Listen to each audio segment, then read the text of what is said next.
বসবাস করছিলেন সেখানে বাংলা চন্দ্রদ্বীপে সেখানে ওনাদের আবির্ভাবের স্থান ছিল। তো পরবর্তীকালে ওনার পিতা কুমারদেব তিনি এখানে এই যশোর জেলার ফতেহাবাদ পরগনা এখানে একটা গৃহ নির্মাণ করেন। তো ওনাদের পূর্ব নিবাস ছিল ভারতবর্ষের পশ্চিমবঙ্গে, ওখানে যে ছিল তৎকালীন সময়ে বাংলা রাজধানী গৌড়, সেখানে ওনাদের রামকেলি, সেখানে ওনাদের পরিবারবর্গ বসবাস করতেন। এইভাবে ওনার পিতা এখানে করেন যে এই যে রামকেলি এবং বাংলা চন্দ্রদ্বীপ এর মাঝে একটা দীর্ঘ পথ আছে, আর সেই সময়ে যাতায়াতের কোনো ভালো ব্যবস্থা ছিল না। তাই এদের চলাচলের সুবিধার জন্য ওনার পিতা কুমারদেব এখানে একটা গৃহ নির্মাণ করেছিলেন এবং ওনারা এখানে এক সময় বসবাস করেছিলেন। তা এই অঞ্চলটা হচ্ছে কি রূপ গোস্বামী, সনাতন গোস্বামী ওনাদের প্রধান এবং এখানে ওনাদের পদধূলি আছে। তো ধাম কাকে বলা হয়, যেখানে ভগবান বা ভগবানের যারা নিত্য পার্ষদ ওনারা যে আবির্ভাব স্থান বা স্মৃতি বিজড়িত স্থানকে বলা হয় ধাম। তো মহাজনটা গেছেন যে গৌর আমার যেসব স্থান করিল ভ্রমণ রঙ্গে, সেসব স্থান হেরিব আমি প্রণয়ী ভগত স্বামী। প্রণয় ভগত মানে যারা ভগবানের খুব প্রিয় ভক্ত, তো তারা তো ধাম দর্শন তো চোখ দিয়ে হয় না, কারণ চোখ দিয়ে আমরা এরকম মাটি, কাঠ, পাথর এসব দেখি, কিন্তু যখন ভগবান ভক্তরা আমাদেরকে সেই ধামের মাহাত্ম্য বর্ণনা করবেন, তখনই আমরা সেই ধামের মাহাত্ম্য উপলব্ধি করতে পারবো। এখান থেকে কয়েক কিলোমিটার দূরে সেখানে একটা স্থান আছে, সেই জায়গা প্রকৃতপক্ষে সেই গৃহটা ছিল যেটা পিতা কুমারদেব নির্মাণ করেছিলেন।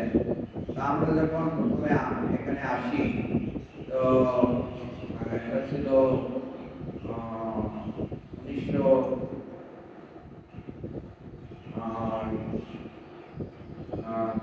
1984-85 সাল। তো ওই সময় এখানে একজন ভক্ত ছিলেন, একজন স্বর্ণ ব্যবসায়ী, ওনার নাম ছিল নিমাই মুস্তাকিম। উনি স্বপ্ন দেখেছিলেন যে এটা হচ্ছে রূপ গোস্বামী, সনাতন গোস্বামীর স্থান, এবং স্বপ্নে উনি দেখেছিলেন যে ওখানে একটা জিওল গাছ আছে, সেখানে ওনাদের বসবাসের স্থান ছিল। তো পরবর্তীকালে ওনারা সেই স্বপ্ন দেখা অনুষ্ঠানে সেখানে যান এবং সেখানে যে দেখেন বিলের মধ্যে ওরকম একটা জিওল গাছ আছে, এবং পরবর্তীকালে যে ইতিহাস বা যে আমাদের শাস্ত্রের প্রমাণ, সেখানে সেই শাস্ত্রের প্রমাণের সঙ্গে মিলে যায়, এবং ওনারা আপনারা জানেন যে আন্তর্জাতিক কৃষ্ণ ইস্কন সারা পৃথিবীতে কৃষ্ণ ভাবনা প্রচার করছে। তা ওনারা তখন এই বিষয়টা ইস্কনের প্রচারে দিয়ে দেন যে এখানে এরকম একটা স্থান আছে, এবং আপনারা যদি এখানে একটা মন্দির নির্মাণ করতে চান তাহলে এটা ভালো হবে, কারণ ভগবানের পার্শ্বদের ওনাদের লীলাভূমি বা বসবাসের স্থান, তা খুব ভালো হবে। তখন এই স্পট সেটা গুরুত্বপূর্ণভাবে গ্রহণ করেন, এবং আমাদের পরমানন্দ গুরু মহারাজ শ্রী জগন্নাথ স্বামী আচার্যপাদ তিনি এখানে পদার্পণ করেন, এবং এখানে বিশাল বিশাল প্রোগ্রাম হয়েছিল। প্রায় 40-50,000 ভক্তের সমাবেশে এখানে অনুষ্ঠান হয়েছিল।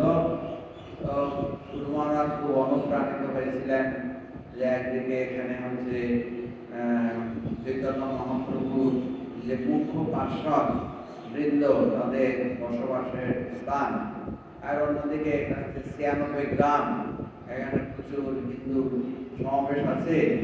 তো এখানে যদি একটা মন্দির নির্মাণ করা হয় তাহলে এটা এই অঞ্চলের প্রচারের জন্য খুব গুরুত্বপূর্ণ ভূমিকা পালন করবে। এইভাবে গুরু মহারাজ তিনি মানুষ চোখে এটা দর্শন করেছিলেন।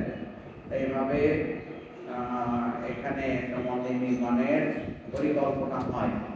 কিন্তু এরও পূর্বে এখানে একটা যে পূর্বে একটা ঘটনা ঘটেছিল, সেটা হচ্ছে যে আমাদের প্রভুপাদ যখন সারা পৃথিবী জুড়ে কৃষ্ণ ভাবনা প্রচার করতে শুরু করেছিলেন এবং আন্তর্জাতিক কৃষ্ণ অনুসন্ধান ইস্কন প্রতিষ্ঠা হয়েছিল, তো ওই সময় ওনারা গুরু ভ্রাতা নড়াইলের গড়দিয়া নামক স্থানে উনি একটা মঠ নির্মাণ করেছিলেন।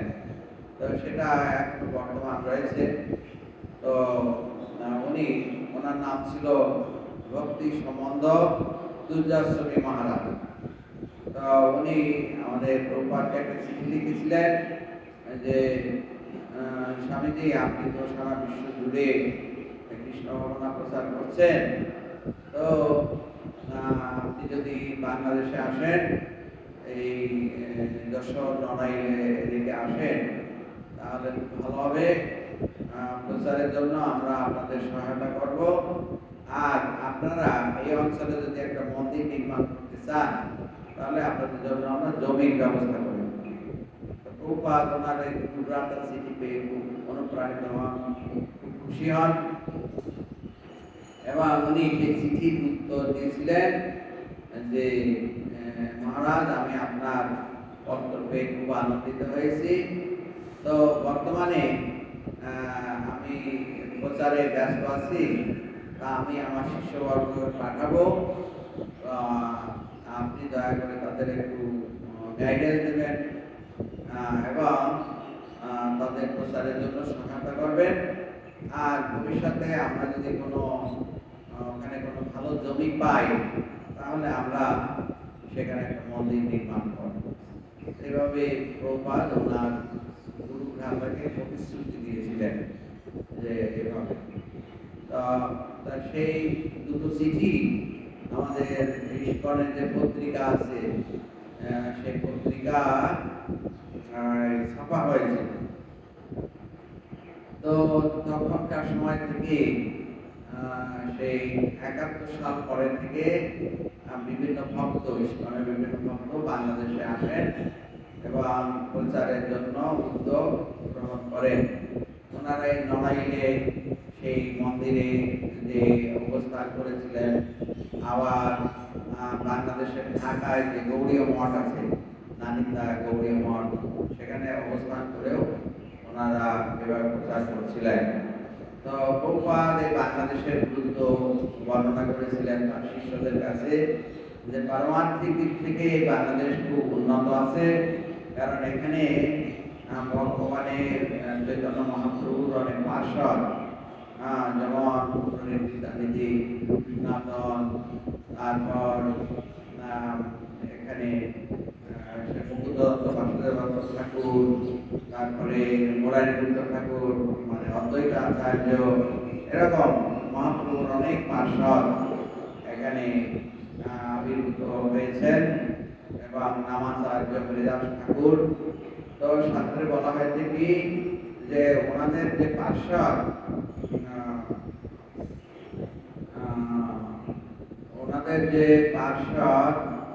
যেখানে আবির্ভূত হয় সেখানে ওনাদের সেই প্রভাবে ভগবানের দ্বারা সেই প্রভাবে কি হয়, শত যোজন, মানে 8 মাইল আছে একজন, শত যোজন জীব উদ্ধার হয়ে যায়। হ্যাঁ, ওনাদের এত মানে ভগবানের তারা নিত্য ভক্ত পার্ষদ, তাদের এত প্রভাব। তাই আমরা দেখতে পাই যে সমস্ত পার্শ্বদের আবির্ভাবের ফলে এই বাংলা, এই পূর্ব বাংলা আর্থিকভাবে এত উন্নত, হ্যাঁ, এবং মহাপ্রভু নিজে এই বাংলাদেশে এসেছিলেন এবং উনি কয়েক মাস বাংলাদেশে অবস্থান করেছিলেন। তা এখানে যে মাদারীপুর একটা জায়গা আছে, সেখানে মহাপ্রভু একটা টোল খুলেছিলেন এবং সেই জায়গায় এখন সেখানে একটা বাসুদেব মন্দির আছে মাদারীপুর, এবং তিনি পদ্মা নদীতে অনেকবার স্নান করেছিলেন। সেখানে আজও একটা মানে বাৎসরিক স্নান মহোৎসব হয় মহাপ্রভুর এতে। তো এইভাবে এই জায়গাটা খুবই, এই বাংলাদেশ খুব গুরুত্বপূর্ণ ছিল। মহাপ্রভুর বিভিন্ন পার্শ্বদের আবির্ভাব স্থান ছিল। তো রূপ গোস্বামী, সনাতন গোস্বামীর স্মৃতিবিজড়িত স্থানে তখন ঈশ্বরকে যখন বলা হলো যে জায়গা দেওয়া হবে, তখন ওই যে পূর্বের যে কথা ছিল, প্রভুপাদ ওনার গুরুরা তাকে কথা দিয়েছিলেন যে এটা এখানে একটা এই অঞ্চলে একটা মন্দির নির্মাণ করা হবে।